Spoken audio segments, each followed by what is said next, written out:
Assalamualaikum warahmatullahi wabarakatuh. Kami dari kelompok pelarut campur yang beranggotakan saya sendiri Syakila Devia Putri, ada Pega Operatif Vanda, Silviu Nisara Simanjuntak, dan Yolanda Saputri. Di sini kami akan mempresentasikan hasil diskusi kami tentang pelarut campur yang akan dibacakan oleh Silviu Nisara. Tujuannya yaitu mengetahui pengaruh pelarut campur terhadap larutan zat. Dasar teori. Pelarutan atau solubilitas adalah kemampuan suatu zat kimia tertentu, zat terlarut atau solut, untuk larut dalam suatu pelarut.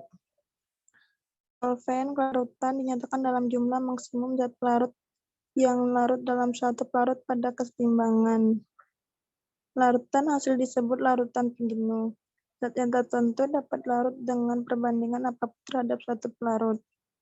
Contohnya adalah etanol di dalam air. Sifat ini lebih dalam bahasa Inggrisnya lebih tepat disebut miscible. Faktor-faktor yang dapat dipengaruhi kelarutan suatu zat yaitu 1 pH, 2 temperatur, 3 jenis pelarut, 4 bentuk dan ukuran partikel zat, 5 konstanta di dielektrik pelarut. Adanya zat lain, misalnya surfaktan, pembentukan kompleks, ion, sejenis, dan lain-lain. 3. Monografi bahan. Aqueous destillata atau air suling H2O. Yang gitu tidak usah, langsung alat dan bahan deh. Alat dan bahannya yaitu alat yang digunakan 1 batang pengaduk, 2 buret, 3 cawan krus, 4 Erlenmeyer, 5 gelas ukur, 6 karding penghisap, 7 klem dan statif, 8 pipet volume, 9 pipet ukur, 10 sendok tanduk, 11 timbangan digital. Bahan yang digunakan yaitu 1 alkohol, 2 aquades, 3 asam benzoat, 4 indikator PP, dan 5 natrium hidroksida 0,1, 6 gliserin. Produsen dan cara kerja. Pengaruh pelarut campur terhadap pelarutan zat. 1. Disiapkan alat dan bahan yang akan digunakan. 2. Siapkan pelarut campur seperti tabel di bawah. Masukkan 10 ml pelarut campur ke dalam beker gelas. 3. Dimasukkan asam benzoat 200 mg sedikit demi sedikit dalam masing-masing pelarut sehingga didapatkan larutan jenuh. 4. Dikocok larutan selama berapa menit sehingga larutan jenuh. 5. Disaring menggunakan corong kaca dengan kertas saring. Kertas saring beserta residu dikeringkan dan timbang. Timbang dahulu kertas saring. 6. Dititrasi dengan NaOH jika telah didapatkan hasil filtrasi, tetapi sebelum dititrasi terlebih dahulu ditambah 3 tetes indikator PP sampai timbul warna merah muda. 7. Dihitung kadar asam benzoat dalam pelarut yang digunakan. 8. Lakukan blanco. Terima kasih, kembalikan kepada moderator.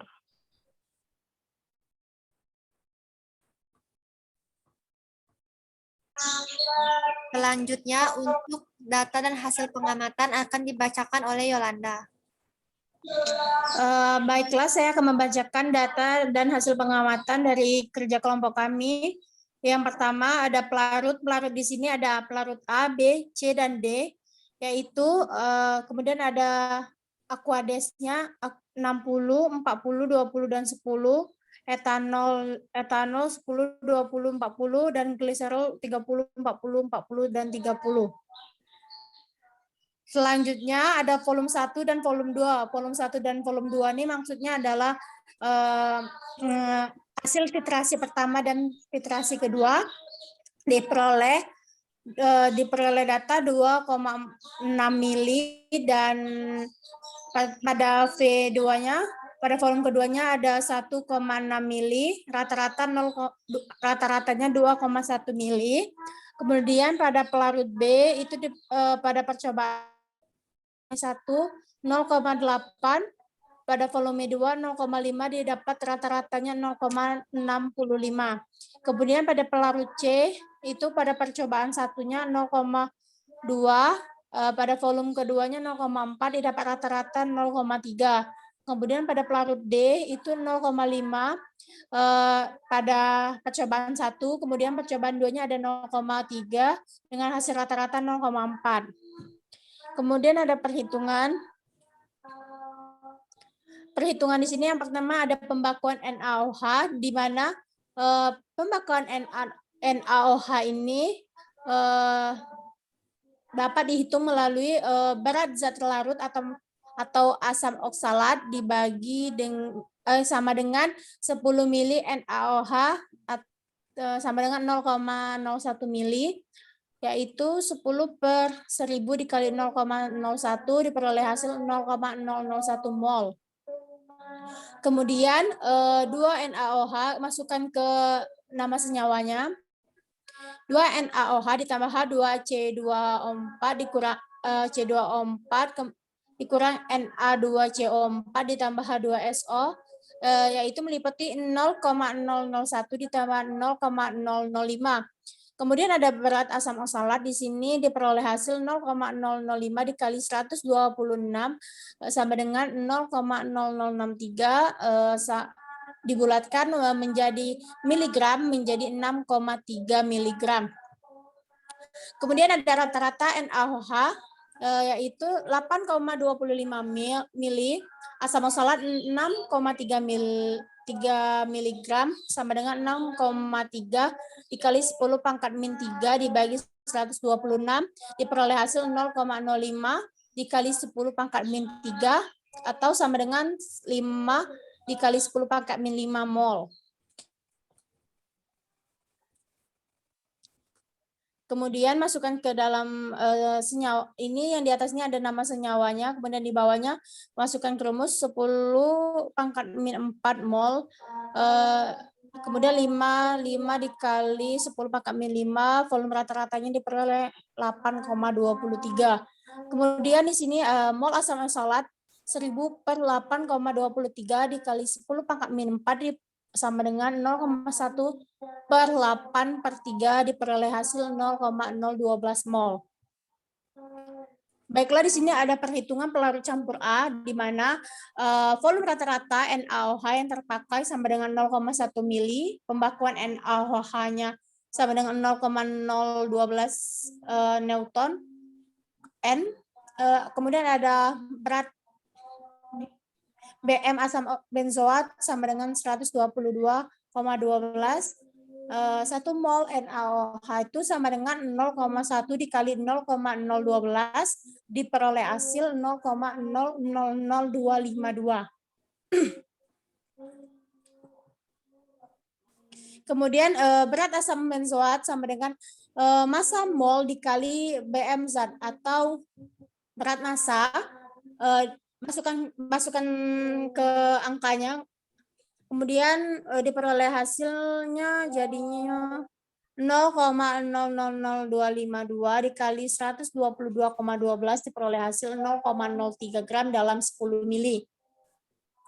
Asam benzoat yang terlarut dalam pelarut A adalah 0,003 gram atau 3 miligram. Kemudian untuk mencari pelarut campur B, C, dan D itu menggunakan rumus yang sama, tinggal diganti angka-angkanya yang terdapat pada data di atas. Itulah yang dapat saya jelaskan. Selanjutnya saya kembalikan ke moderator. Baiklah, yang untuk pembahasannya, pada percobaan kali ini penggunaan pelarut campur di mana persen gliserin lebih banyak dari air dan etanol. Kelarutan asam benzoat adalah larut dalam air kurang dari 350 bagian air, dalam lebih kurang 3 bagian etanol 95%, dalam 8 bagian kloroform, dan dalam 3 bagian eter, menurut Farmakope Indonesia edisi 3 tahun 1979. Pelarut campur A 60-10-30 melarutkan asam benzoat yang terlarut sebanyak 3 mg. Pelarut campur B 40-20-40 melarutkan asam benzoat sebanyak 0,952 mg. Untuk pelarut campur C 20-40-40 melarutkan asam benzoat sebanyak 0,439 mg. Untuk pelarut D 10-60-30 melarutkan asam benzoat sebanyak 0,586 mg. Dalam praktikum ini, pelarut campur A melarutkan asam benzoat paling banyak di antara pelarut campur yang lainnya. Untuk kesimpulannya, dari praktikum pengaruh pelarut campur terhadap pelarutan asam benzoat diketahui masing-masing pelarut campur dapat melarutkan asam benzoat sebanyak yang pelarut campur A itu sebanyak 3, yang B 0,952, yang C 0,439, dan yang D 0,586. Dari semua pelarut campur yang diuji pada percobaan, pelarut campur yang memiliki kelarutan paling tinggi terhadap asam benzoat adalah pelarut campur A dengan perbandingan air 60 ml, etanol 10 ml, dan gliserin 30 ml. Baiklah, sekian hasil diskusi dari kelompok kami. Lebih dan kurangnya kami mohon maaf. Wassalamualaikum warahmatullahi wabarakatuh.